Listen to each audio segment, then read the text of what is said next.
కొత్త పాత అనే తేడా లేకుండా అందరినీ కలుపుకుని వెళ్లాలని ఏఐసీసీ అధ్యక్షుడు మల్లికార్జున ఖర్గే అన్నారు. గాంధీ భవన్లో జరిగిన పీసీసీ రాజకీయ వ్యవహారాల కమిటీ సలహా కమిటీ సంయుక్త సమావేశానికి ముఖ్య అతిథిగా హాజరయ్యారు.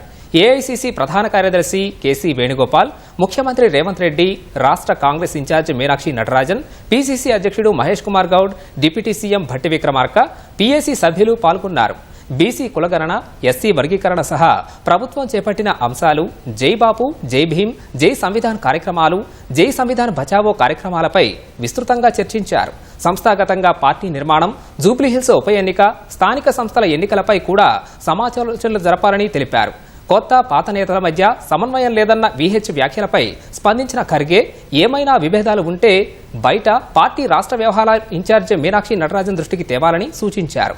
ఏవైనా అభిప్రాయ భేదాలుంటే పార్టీ వేదికలపైనే మాట్లాడాలని, బహిర్గతంగా వ్యాఖ్యలు చేయొద్దని తెలిపారు. ప్రతిపక్షానికి ఎలాంటి అవకాశం ఇవ్వొద్దని ఖర్గే స్పష్టం చేశారు. త్వరలోనే అన్ని కాంగ్రెస్ పార్టీలో అన్ని కమిటీలు భర్తీ చేయాలని పీసీసీని ఆదేశించారు. స్థానిక ఎన్నికలు, జూబ్లీహిల్స్ ఉప ఎన్నికల్లో గెలిచి తీరాలని నేతలకు ఖర్గే లక్ష్యం నిర్దేశించారు.